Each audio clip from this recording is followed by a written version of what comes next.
Similarly, you might be a manager who's extremely comfortable with one of the statements we made earlier. I don't care how it gets done, just get it done. And let me know when you've done it. You know, and there's a wide spectrum of people in between that, and maybe the balance is somewhere in between. But again, what's your style as an organisation? Are you more democratic? Are you more autocratic? I'm not saying one's preferable to the other, but there are things you need to take account of. And your staff.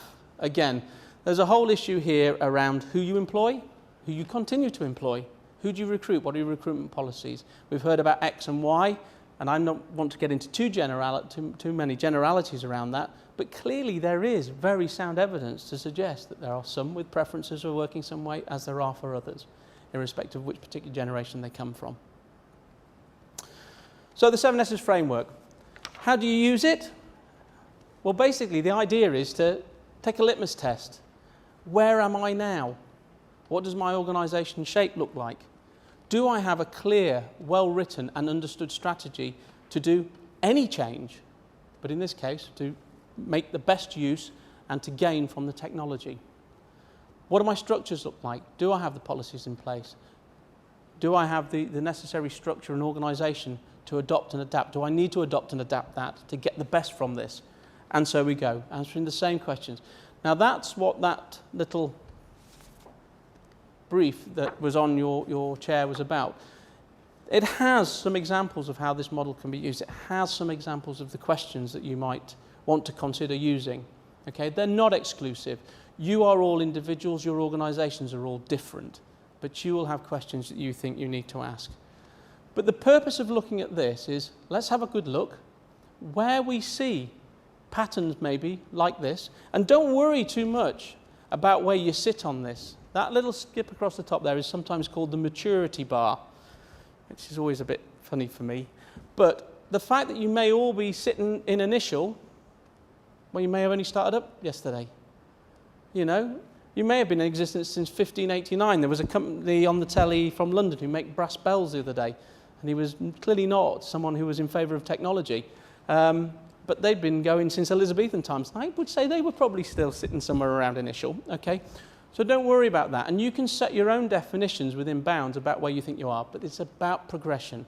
But crucially, what it is about alignment. Now, what do we mean by this?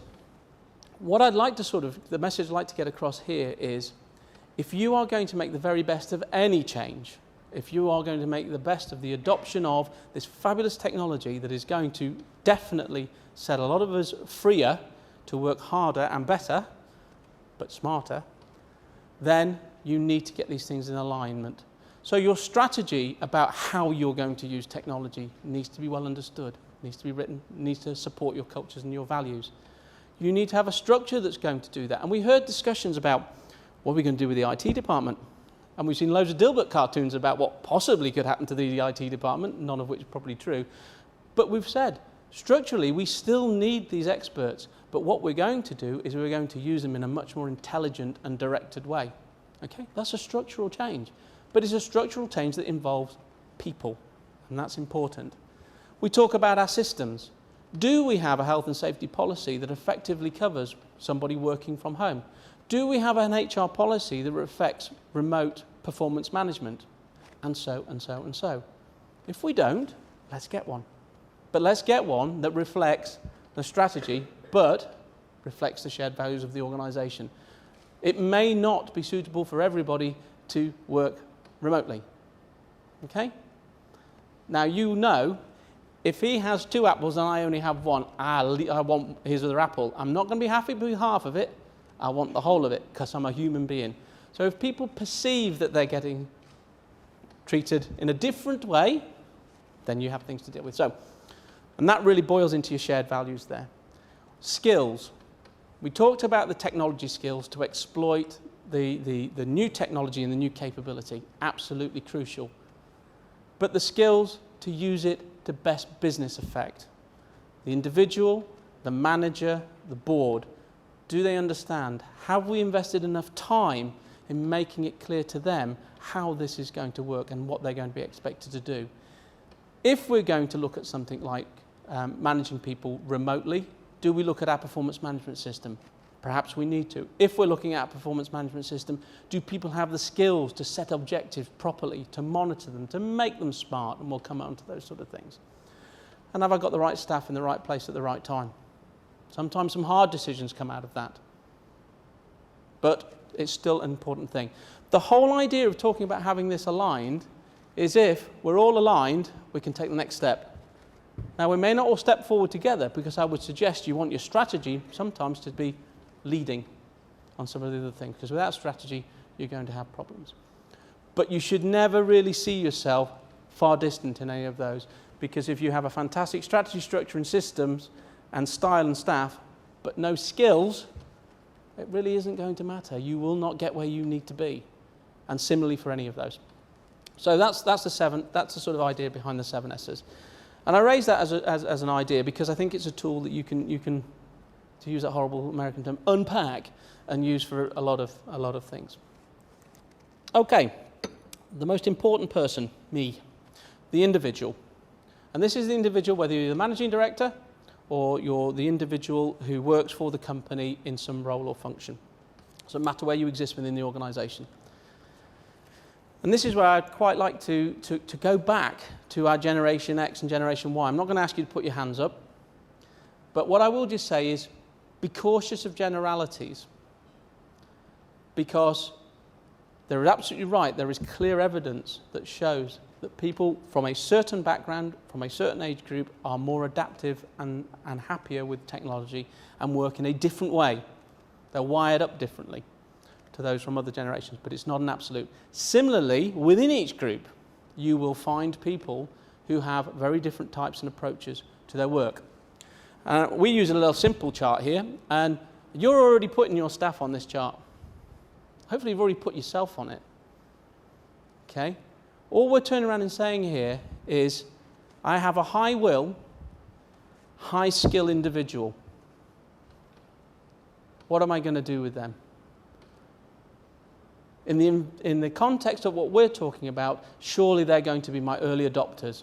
Surely they're going to be my people who I'm going to be most comfortable in allowing to either work remotely or work in a new way or take things forward on behalf of the organisation. When I come down to looking at some of the other quadrants, and I have a sort of high will but low skill person, okay? They're very willing, but for some reason they're not able. It could be a reason of skill, it could be a reason of confidence, it could be a reason of opportunity. And if you looked across your organisation, you'd probably be staggered to see the sort of qualifications, background that some of your staff have that you didn't initially recruit them for, and you've kind of forgotten they had. You know, so there's elements of that. I'm going to then look at the sort of high sort of skill, low will. What are we talking about here? Okay? We know they've got the skills, we know they've got the ability, but they just don't seem to be willing. Okay? We could just say they just need a good sharp shock. But we should also be asking ourselves the question, why? And again, this could be an issue of confidence. This could be an issue of opportunity. And then you have low will, low skill. You can make your own decisions around that. But again, that doesn't condemn anyone at all. It may be entirely appropriate, but there are also things that you may consider doing that are worth the investment. So, support implications. Because all of this is about getting ready. All this is about understanding what it is that I need to do. And that's exactly the same matrix. And here's just a couple of ideas, and we talked about them there, about what you might do. So we said with our high will, high skills, let them get on. Brilliant. They're going to break trail. They're going to adopt this new technology. They're going to be my champions. They're going to become my mentors and my coaches. And they're going to really show the business that this is the way forward and it's going to work well. And I have confidence, I have trust, and I can empower them to get on and do it. Brilliant. My sort of high will, low skill people, I really need to invest and support them. I know they can do it. I know they've got the aptitude, but I've got to take care and I've got to make sure that I manage them carefully, but I also give them the opportunity. And I've taken a sort of quite a polite approach to the sort of low will, high skill people. I want to excite them. I want to enthuse them. I know that they can do it, but at the moment, they just don't even want to do it. So I really want to get them engaged and get them on board. And really, in the sense of individuals, that's all I really want to say. But as an organisation, when you consider taking a journey that involves a degree of change, embracing new technologies, whatever it is you want to do, have a think about the people. Have a think about where they may sit within the organisation, where they may sit in this point of time, and then make some sound decisions about what you're going to do in order to get the maximum out of them so that they can get the maximum out of the technology. The leaders and the managers. Really what I want to look about here is what's changed.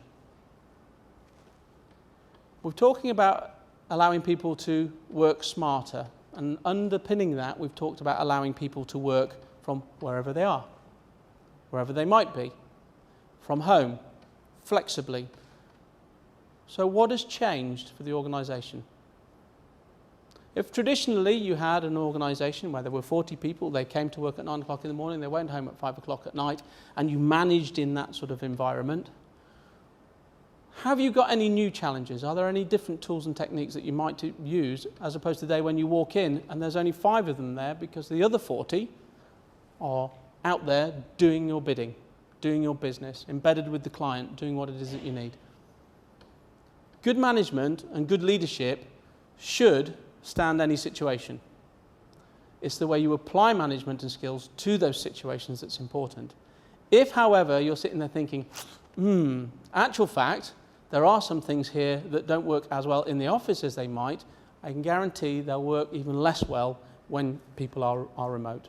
So you need to be thinking about those sort of things. So what might you consider? And again, we're going back to this issue. When we talk about the 7 S's, we're kind of a bit in the style area here. So what is your current style? Do you currently rely on a management style that is very directive, that does involve the manager sitting closely with the person doing the job? Some would call it micromanagement. Sometimes it's necessary management. Are you directive in your style? Are you subordinate-led? Are you the sort of organisation that actually is very collegiate and collaborative in the way that you do things? And so therefore there's a lot of interchange. You've already established a lot, I would suggest, of the trust. What situation do you find yourself in? Are you predominantly an organisation that works remotely, disparately, across time zones, all those sort of things? Or are there just a few people within your organisation that are going to be away from, let's say, direct contact with their colleagues for a long time? That is going to determine how you may want to better use things like the technology that you've got. It doesn't mean you're not going to use that technology, but what it means is, as an aid to managing people, that's the other strand this technology brings to you. What is it you manage? What are your objectives? And we'll come back onto objectives, because the objectives and the setting of objectives, I think, is a fundamental to this, and it's a fundamental to the success that the technology is going to bring you. How could you do it better? Let's be honest, we could all manage and we could all lead better, irrespective of whether we're going through a phase of organisational transformation. And what has or is changing that might affect that approach. As I say to you, are you going seismic? Are you suddenly going to go from being all in the office today to all being road warriors tomorrow? Probably not. And we already heard that when we were hearing the presentation from Microsoft, this sort of hybrid approach. Well, that hybrid from a technology approach is probably very indicative of hybrid in the people approach and hybrid in the business approach. And you heard Richard saying, oh, blimey, no, don't go revolution, let's try and evolve a bit. Let's take our time over some of these things. So again, what's the impact? What's its immediate impact? Give yourselves time to prepare.